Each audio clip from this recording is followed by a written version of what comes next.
Hello అన్న, నమస్తే. నేను మీ జాడే లక్ష్మణ్. ఈరోజు ఒక నిర్మల్ జిల్లా నుంచి నిర్మల్ జిల్లా బైంసా కిసాన్ గల్లీలో చాలా వాటర్ ప్రాబ్లం ఉందట. ఫోన్ చేశారు. ఏందన్నా, మా బీఆర్ఎస్ ప్రభుత్వం ఉన్నప్పుడు చాలాసార్లు ప్రశ్నించారు, మీరు ఈరోజు ప్రశ్నించారా అని కొన్ని వీడియోస్ వచ్చాయి నాకు. అలా ఏం లేదన్నా, ఏ పార్టీ అయినా ఏ నాయకుడైనా నేను బరాబర్ ప్రశ్నిస్తా. ఒకటి గుర్తుంచుకోండి, కేసీఆర్ ప్రభుత్వం తప్పు చేసింది కాబట్టి ప్రశ్నించాం, ఈరోజు ఆయనను తరిమేశాం. మరి ఈరోజు పరిపాలిస్తుంది కాంగ్రెస్ ప్రభుత్వం, అది కూడా ఇలా చేస్తే ఆయనను కూడా తరిమించే బాధ్యత మాది. మేము ఖచ్చితంగా నిరుద్యోగులు అయితే బరాబర్ పట్టుకుంటాం, మా యువకులు బరాబర్ ఉంటాం. మేము ఎక్కడున్నా ప్రజల వైపే ఉంటాం. మీరు ఒకసారి గమనించండి. మరి అక్కడ పరిపాలిస్తుంది ఎవరు? ఉదయం నియోజకవర్గంలో బీజేపీ పార్టీ ఉంది, నాయకుడు రామారావు పటేల్ గారు. ఆయన స్పందించాలి. ఫస్ట్ ఆయన ఎమ్మెల్యే కాబట్టి ఆయన స్పందించాలి. మరి ప్రతిపక్షం కాంగ్రెస్ పార్టీ ఉంది, వాళ్ళు స్పందించాలి. ఎమ్మెల్యేకు ప్రతిపక్షం వాళ్ళే కదా. ఇప్పుడు వాళ్ళిద్దరు సైలెంట్ అయిపోతే ప్రశ్నించే వాళ్ళు ఎవరు మీరు చెప్పండి?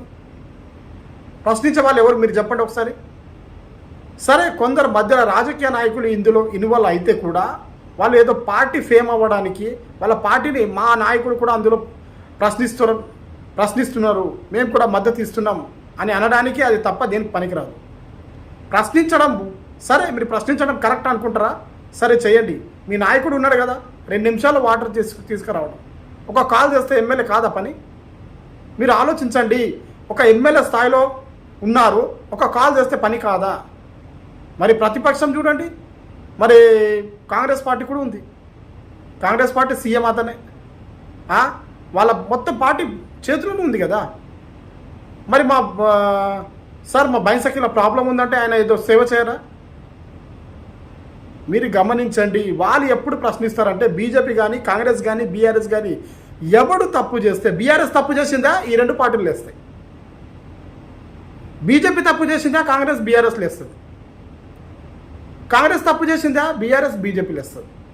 అంటే వీళ్ళు రాజకీయంగా పరంగా ప్రశ్నిస్తారు తప్ప ప్రజల వైపు అయితే ప్రశ్నిస్తారు. నేను చెప్తున్నాను, రాజకీయంగా పరంగా వాళ్ళ రాజకీయ పార్టీ పరంగా వాళ్ళ రాజకీయ పార్టీకి పేరు రావాలని అనుకోవడానికే ప్రశ్నిస్తారు తప్ప, నాకు తెలిసైతే నేను చెప్తున్నా కదా, ఎవడో 100లో ఒక్కడు నాయకుడు ఉంటాడు, ప్రజల వైపు ఉంటాడు. అలానే అందరికీ అనట్లేదు నేను. దయచేసి ఆలోచించండి. ఇలాంటి చాలా మీరు ఆలోచించాలి. గంటకొక మీరు ఇప్పుడు చూడండి, రామారావు పటేల్ కావచ్చు, ఇక్కడ ఉన్న కాంగ్రెస్ పార్టీలో సరే ఆనందరావు పటేల్ సీనియర్ కాబట్టి ఆయన అప్పటి నుంచి ఉన్నారు, వదిలేయండి. ఇప్పుడు వచ్చిన లీడర్లు కావచ్చు కాంగ్రెస్లో, విఠల్ రెడ్డి కావచ్చు, చాలామంది వచ్చారు కదా. మొన్నటి వరకు ఏ పార్టీ అండి వాళ్ళు? అప్పుడు అక్కడ ఉంటారు, ఇప్పుడు ఇక్కడ ఉంటారు. మళ్ళీ ఈ పార్టీ పోయిందనుకో ఇంకో వేరే పార్టీలో పోతారు.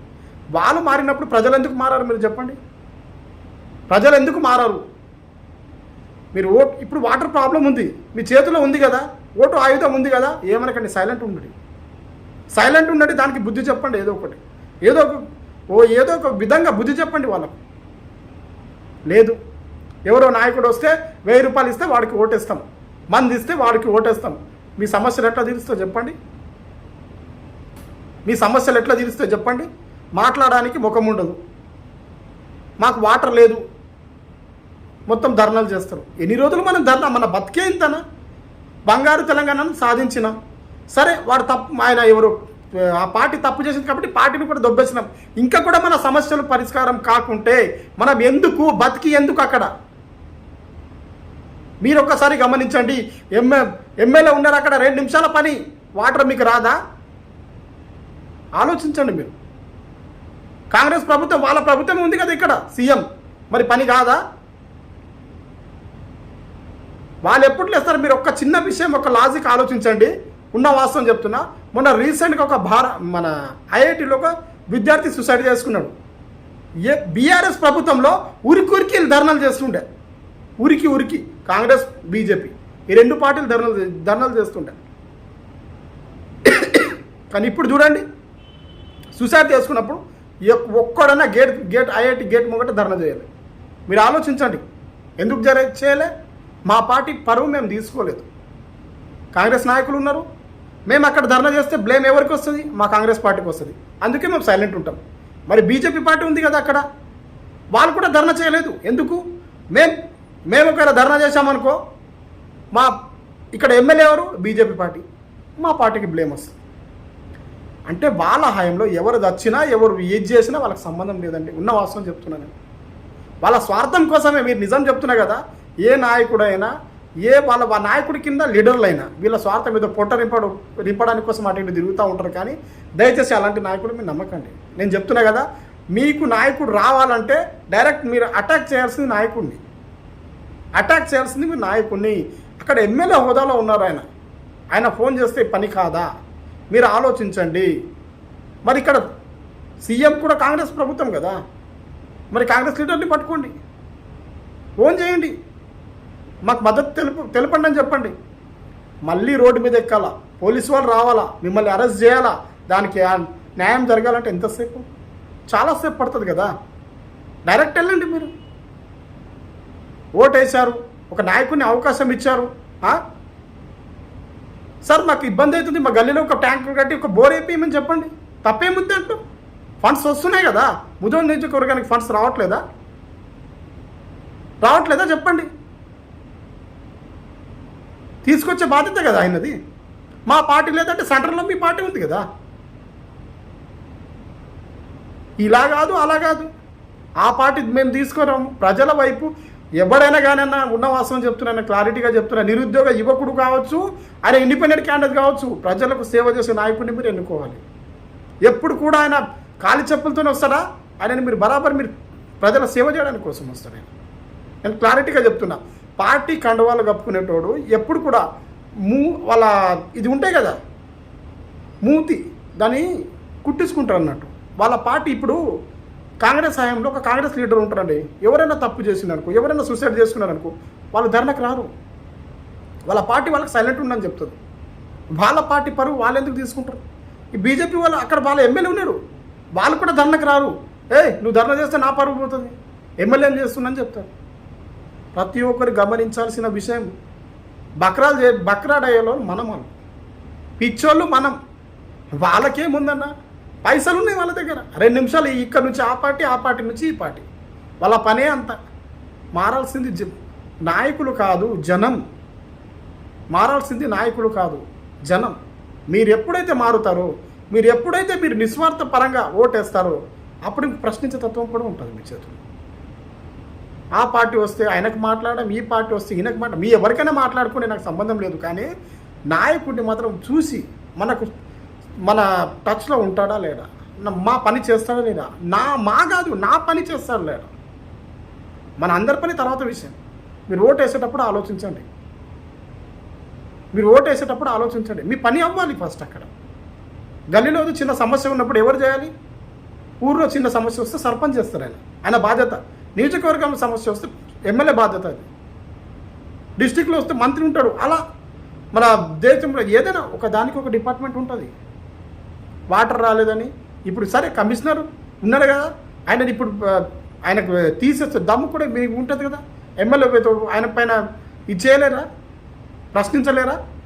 కాంగ్రెస్ ప్రభుత్వం ప్రశ్నించట్లేదు, బీజేపీ ప్రశ్నిస్తలేదు. మీరు గమనించండి. కొందరు నాయకులు కూడా ఇలాంటి టైంలో కాదు, మీరు ఖచ్చితంగా చెప్తున్నాను, చాలా ఆలోచించాల్సిన విషయం. వాళ్ళు ఏది ఏమైనా ఎప్పుడు ఎక్కడ మారుతారు ఇది మాత్రం గమనించండి. దయచేసి ఇలాంటి పనులు మాత్రం మీరు చేసి బదలాం అవ్వకండి ప్లీజ్. ఏ పార్టీ ఉన్నా మనకు సంబంధం లేదు, మనకు పని అవ్వాలి. కాంగ్రెస్ ఉందా, ఉండని పైన. బీజేపీ ఉందా, ఉండని పైన. బీఆర్ఎస్ ఉందా, ఉండని. బీఎస్పీ ఉందా, ఉండని. ఇంకేదో వైఎస్ఆర్ జగన్ ఏదైనా ఉండని, మనకు సంబంధం లేదు. పని అవ్వాలి, మనకు పని అవ్వాలి. అలాంటి వాళ్ళు మనకు ఎప్పుడు కూడా అందుబాటులో ఉంటారు. నేను చెప్తున్నా, క్లారిటీగా చెప్తున్నా, అలాంటి వాళ్ళు మనకు అందుబాటులో ఉంటారు. మీరు ఒక్క క్లారిటీగా చెప్తున్నా మీకు. ఇప్పుడు ఏదైనా మొన్నటి వరకు బీఆర్ఎస్ ప్రభుత్వం ఉన్నప్పుడు ధర్నలు ఉండే, ఇప్పుడు ధర్నలు వాళ్ళు చేసుకోవట్లేదు. వాళ్ళ పరువు వాళ్ళు తీసుకోలేదు. ఎవరైనా అది ధర్నా చేసినా వేరే వారిని బ్లేమ్ చేయడానికి ధర్నా చేస్తున్నారు. చూడండి, మరి ఐఐటీలో బాసర్ ఐఐటీలో ఒక విద్యార్థి సూసైడ్ చేసుకుంటే ఎందుకు పోలేదు ధర్నా చెప్పండి నాకు. ఎమ్మెల్యే దానికి వస్తుంది కారణం, ఎమ్మెల్యే వస్తుంది, కాంగ్రెస్ ప్రభుత్వ లీడర్లు వస్తారు. ఎందుకంటే పైన సీఎం ఎవరు, రేవంత్ రెడ్డి అని చెప్తారు. వాళ్ళు సైలెంట్ ఉన్నారు, వీళ్ళు సైలెంట్ ఉన్నారు. అమ్మ కాడ ఏ బొంగు, ఏ పార్టీ ఉంది ప్రశ్నించడానికి నాకు చెప్పండి. ఏ పార్టీ ఉంది అక్కడ ప్రశ్నించడానికి? ప్రతిపక్షం వైపు ఏ పార్టీ ఉంది? అదే మరి కాంగ్రెస్ పైన ఉండి కాంగ్రెస్ ఎమ్మెల్యేని అక్కడ వచ్చిందనుకో, బీజేపీ వాళ్ళు ప్రశ్నిస్తుంటారు. ప్రతిపక్షం అనేది ఉండాలి. నియోజకవర్గంలో కావచ్చు, విలేజ్లో కావచ్చు, ఎక్కడైనా కావచ్చు. ప్రతిపక్షం ఉంటే ఏమవుతుందంటే మనకు ఖచ్చితంగా అన్యాయం జరుగుతుంది, దానికి న్యాయం జరుగుతుంది. నేను చెప్తున్నా, ప్రతిపక్షం లేదు ఎక్కడ న్యాయం అయితే జరగదు. దాన్ని ప్రశ్నిస్తారు వాళ్ళు. సరే, వాళ్ళ పార్టీ స్వార్థం కోసం ప్రశ్నిస్తారా, ఏం చేస్తారో మనకు తెలియదు, కానీ ఖచ్చితంగా వాళ్ళు ప్రశ్నిస్తారు. మీరు గమనించండి, ప్రతి ఒక్కరు గమనించండి. ప్రతిపక్షాన్ని మనం కాపాడుకుంటూ ఉండాలి. ప్రతిపక్షం ఉండాలి. ప్రశ్నించే వాళ్ళు మాలాంటి వాళ్ళు ఎలాగైనా ఉంటారు, మేము ప్రశ్నిస్తాం. కానీ ప్రతిపక్షం అక్కడ పార్టీ ఉంటే ఏమవుతుందంటే మీకు బలం వస్తుంది. చెప్తున్నాను, మీరు క్లారిటీగా వినండి. వారి గంటకు ఒక పార్టీ మారుతున్నారు కదా, వాళ్ళు తప్పు లేదు. తప్పు మీది, జనందే. నాకు తెలిసైతే జనందే తప్పు, నాయకుడిని తప్పు ఎప్పుడు ఉండదు. జనందే తప్పు. మీరు ఎలా అనుకుంటే అలా.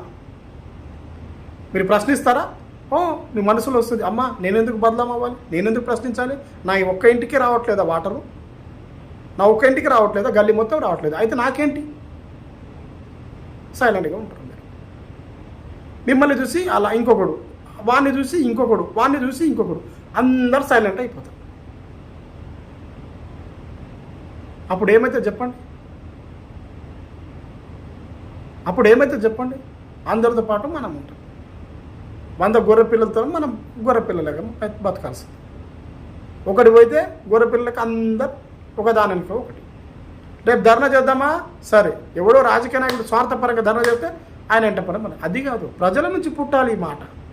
మనం ఆదివాసుల బిడ్డలం. ఇక్కడ ఆదిలాబాద్ జిల్లాకు ఒక పెద్ద చరిత్ర ఉంది. ఉమ్మడిగా ఆదిలాబాద్ జిల్లా మనది, ఉద్యమాల జిల్లా అది.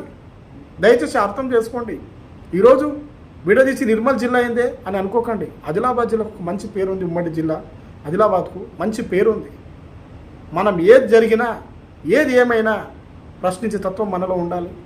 అన్యాయమైన పర్వాలేదు, కానీ న్యాయం వైపు మనకు అన్యాయం అయినా పర్వాలేదు, కానీ న్యాయం వైపు మనం నిలబడాలి.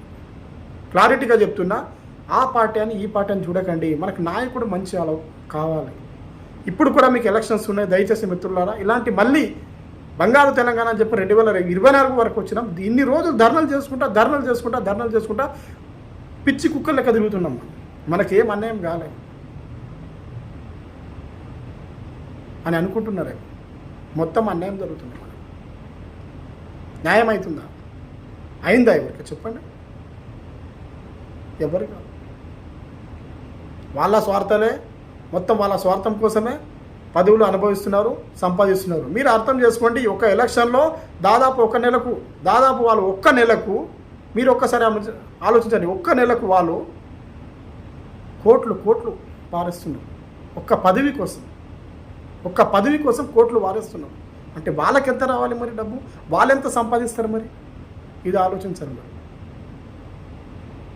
మీ సమస్య తీరడానికి ఆయన మీద అటాక్ చేస్తారు. ఆయన ఇంటికి డైరెక్ట్ వెళ్ళాల్సిన అవసరం లేదు. ఏదో ఏముంటుంది కదా, ఆయన డైరెక్ట్ ఇంటికి వెళ్ళండి. భయం ఏముంది? రోడ్డు మీద వచ్చి ధర్నాలు చేశాను, ప్రజలను పబ్లిక్ను పర్సన్ చేయడం మీకు కావాల్సిన సమస్యనే కదా. వెళ్ళండి ఆయన ఇంటికి. ఎవడో చైర్మన్ ఆయన ఇంటికి వెళ్ళండి. ఆ గల్లీకి 2 సార్లు వదిలేస్తా అని చెప్తున్నారు కదా, మా గల్లీకి వదిలట్లేదు కదా, ఇంటికి వెళ్ళండి. వెళ్ళరు. రోడ్డు మీద ధర్నా చేయాలా, మేము ఫోకస్ అవ్వాలా, పేపర్లో రావాలా, మా పార్టీ వాళ్ళకి మద్దతు ఇచ్చిందని వాళ్ళు చెప్పాలి. ఇదే కదా మీరు ఫోకస్ అవ్వడానికి కోసమేనా? సమస్య అన్నప్పుడు దానికి ఒక పరిష్కారం ఉంటుంది. బీజేపీ కావచ్చు, కాంగ్రెస్ కావచ్చు, బీఎస్పీ కావచ్చు, బీఆర్ఎస్ కావచ్చు, ఏదన్నా కావచ్చు, ప్రతి ఒక్క సమస్యకు ఒక పరిష్కారం ఉంటుంది. నేను చెప్తున్నాను, దయచేసి ఇది ప్రతి ఒక్కరు ఆలోచించండి. మీరు ధర్నాలు చేయొద్దని చెప్పట్లేదు, ధర్నాలు చేస్తే బెస్ట్. కానీ మనం న్యాయం వైపు నిలబడాలి. చిన్న పని దానికి ఇంత పెద్దగా చేసుకోవద్దు. క్లారిటీగా చెప్తున్నా నేను. మీరు వెళ్తారు కదా, ఎవరు చైర్మన్, ఆయన ఇంటికి వెళ్ళండి. బయట వెళ్ళాడా? మాట్లాడా? ఆ గల్లీకి ఎన్నిసార్లు ఎందుకు 2 సార్లు పంపిస్తున్నా, మాకు ఒక్కసారి కూడా వాటర్ రావట్లేదు అని ఇంటికి వెళ్ళరు. రోడ్డు మీద ధర్నా చేయాలి, టీవీ ఛానల్ అందరు రావాలి, లైవ్ అన్ని ఛానళ్ళలో రావాలి, రేపు న్యూస్ పేపర్లో అన్నీ రావాలి, పొద్దున స్టేటస్ పెట్టుకోవాలి. ఇది ఇంతేనా? మన బతుకు ఇంతేనా? ఎన్ని రోజులు ధర్నాలు? ఇక సరిపోయింది. వాళ్ళు మారినప్పుడు మనం కూడా మారాల్సిందే. మీరు మారకుంటే ఇక ఇప్పుడు కాదు కదా, జన్మలో కూడా మీరు పనులు కావు. మీకు అన్యాయం జరిగినప్పుడు ఎమ్మెల్యే ఉంటారు, ఎంపీ ఉంటారు, వీళ్ళందరూ ఉంటారు కదా అక్కడ. సరే ఎంపీ ఎలక్షన్స్ ఉన్నాయి కదా, వాళ్ళే మీ ఇంటికి వస్తారు. ఎందుకు తొందరపడుతున్నారు మీరు? ఇంటికి వచ్చినప్పుడు చేయండి. చెప్పులు ఉంటాయి కదా, స్వాగతం చేయండి. కాంగ్రెస్ లీడర్ వచ్చినప్పుడు చెప్పుల మాల వేయండి, డప్పు కొట్టుకుంటాం. బీజేపీ లీడర్ వచ్చినప్పుడు చెప్పుల మాల వేయండి, బీఆర్ఎస్ లీడర్ వచ్చినప్పుడు చెప్పుల మాల వేయండి. చెప్పండి ఎందుకు వేస్తున్నారంటే మా సమస్య చెప్పండి అని చెప్పండి. ఒక్కరు చెప్పరు, మాట్లాడరు. ఏమనంటే ఒకటే, మాకు అన్యాయం జరుగుతుంది, వాటర్ లేదు, మేము ధర్నా చేయాలి. ధర్నా ఎందుకండి పిచ్చోళ్ళు? నిలవతల ఎలక్షన్స్ ఉన్నాయి, మీ ఇంటికి వాళ్ళే వస్తారు. దయచేసి ఇలాంటి పిచ్చి పనులు మాత్రం కూడా చేయకండి. మీ సమయం వృధా, ఇక్కడ చూసే వాళ్ళు కూడా సమయం వృధా. నేను గ్యారంటీగా చెప్తున్నాను, ఒక సమస్య పుట్టిందంటే దానికి ఒక పరిష్కారం ఖచ్చితంగా ఉంటుంది. ఆ పరిష్కారాన్ని ప్రజలే ఖచ్చితంగా సద్వినియోగం చేసుకోవాలి. దానికి అంత పెద్ద ఇష్యూ చేయాల్సిన అవసరం లేదు నాకు తెలిసి. అయితే ఆయన ఇంటికి వెళ్ళండి, లేకపోతే ఎమ్మెల్యే ఇంటికి వెళ్ళండి, లేకపోతే కాంగ్రెస్ పార్టీ అధికారంలో ఉంది కదా వాళ్ళ లీడర్ ఇంటికి వెళ్ళండి, అంతే. రోడ్డు మీద బట్టి ధర్నా చేసి ఖాళీ బిందెలతో మీరు స్వాగతం పలుకుతూ ఇది ఏం కాదు. సరే, ఇలాంటి న్యాయం కోసం మనం చూస్తూనే ఉండండి. ఎందుకోసం అంటే అన్యాయం ఎక్కడైనా జరుగుతున్నది, కానీ ఇన్ని పార్టీలు మారినా మన బతుకులు మాత్రం ఇంతే ఉంటాయి. దయచేసి మీరు ఇకనైనా గమనించండి. ప్రజలు ముందు మారాలి. నాయకులు వాళ్ళు ఎప్పుడో మారారు, నాయకుల పని వాళ్ళు నాయకులు చేస్తున్నారు. ప్రజలు మారాలి. దయచేసి ప్రజలు మారితేనే మనం హ్యాపీగా బతకగలుగుతాం. లేకపోతే మనల్ని ఇంకా ఎక్కడో వాళ్ళు పెడతారు. వాళ్ళు సంపాదించడానికి వస్తారు. అందరికీ తెలిసిన విషయమే. రాజకీయ నాయకులు అంటే వాళ్ళు ఖర్చు పెడతారు, డబ్బులు పెడతారు, అన్నీ పెడతారు. వాళ్ళు మీడియా డిపార్ట్మెంట్ కావచ్చు, ఏ డిపార్ట్మెంట్ అన్నా వాళ్ళకు మీకు ఫోకస్ చేయడానికి కూడా మీకు క్లారిటీగా చెప్తున్నా. ఏ డిపార్ట్మెంట్ అయినా మిమ్మల్ని కనిపించాలా, మీది ఇది చేయాలంటే ఎవడో కొంత ఇవ్వాల్సిందే. క్లారిటీగా చెప్తున్నా. కానీ అన్యాయం ఎక్కడైతే ఉంటుందో న్యాయం వైపు ప్రశ్నించే తత్వం మీలో ఫస్ట్ మీ నుంచి వెళ్ళాలి, బయటికి మీ నుంచి నిలాలి. క్లారిటీగా చెప్తున్నా. ఇలాంటి సమస్య ఇంకా చాలా సమస్యలు ఉన్నాయి మన సైడు ముదోల్ నియోజకవర్గంలో. చాలామంది అంటారు, అన్న మా సైడ్ ప్రశ్నించారు అంటే, అన్న బీజేపీ కావచ్చు, కాంగ్రెస్ కావచ్చు, ఏ పార్టీకైనా మాకు సంబంధం లేదు. నేను చెప్తున్నా కదా, మేము మోడీ ఏం చుట్టం కాదు, రేవంత్ రెడ్డి ఏమో నా బంధువు కాదు, అలాంటి కేసీఆర్ ఏం శత్రువు కాదు. నాకు ముగ్గురిని కూడా సమానంగా చూస్తా. ఇప్పుడు కూడా చెప్తున్నా, కేసీఆర్ ఓడిపోయింది కదా, మంచి పని చేయండి, స్వాగతిస్తాం. మోడీ కూడా మంచి పని చెప్పండి, స్వాగతిస్తాం. రేవంత్ రెడ్డి కూడా అలాగే, రాహుల్ గాంధీ కూడా మంచి పని చెప్పండి అని స్వాగతిస్తాం. ఎవరు మంచి పని చేస్తే స్వాగతిస్తాం, తప్పు పని చేస్తామని ప్రశ్నిస్తాం. ఓకే, మీ సమస్యను మీరే పరిష్కరించాలి. ఎవరి కింద కాళ్ళబిడ్డ వెళ్ళడం కాదు, డైరెక్ట్ ఇంటికి వెళ్ళి అడగండి. Okay, thank you so much మిత్రులారా. ఏమైనా మీ అభిప్రాయాలు ఏమైనా ఉంటే కామెంట్ ద్వారా చెప్పండి. Okay, thank you so much. చూస్తూనే ఉండండి తెలంగాణ 56. నేను మీ జాడ లక్ష్మణ్.